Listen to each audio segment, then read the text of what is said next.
দুর্ভাগ্য এটা, ওই যে আর্টিফিশিয়াল ইন্টেলিজেন্স, লজিক্যাল ডিসক্রিপেন্সি, এই জায়গাটা আমি প্রথম দিন থেকে একটা কথা বলার চেষ্টা করেছিলাম যে রাজ্য সরকারকে আরো বেশি অ্যাক্টিভ হতে হবে। কারণ আমি আজও বলছি, নির্বাচন কমিশন সমস্ত এক্সারসাইজটা, সমস্ত নির্বাচনী প্রক্রিয়াটা কিন্তু রাজ্যের কর্মচারী, রাজ্যের অফিসারদেরকে নিয়োগ করে করছে। সেই জায়গায় রাজ্যের পক্ষ থেকে আরো তৎপর হওয়া উচিত ছিল, আজও দরকার।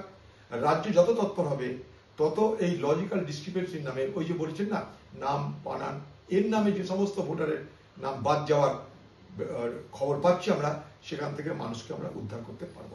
এখনো সময় আছে, এখনো রাজ্যকে তৎপর হওয়ার দাবি করব।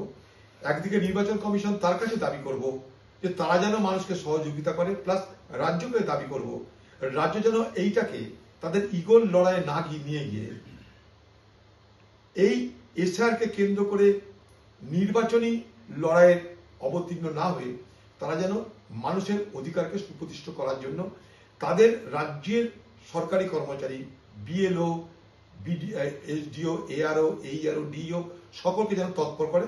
তাহলে এই যে বলছেন অনেক মানুষের নামের বানানের ভুলের জন্য বাদ গেছে, সেগুলো কিন্তু অটোমেটিক খুব সহজে কিন্তু সেগুলোকে অন্তর্ভুক্ত করা যাবে বলে আমি বিশ্বাস করি। আকাশ মাথায় ভেঙে পড়েছে বলে আমার এখনো মনে হচ্ছে না।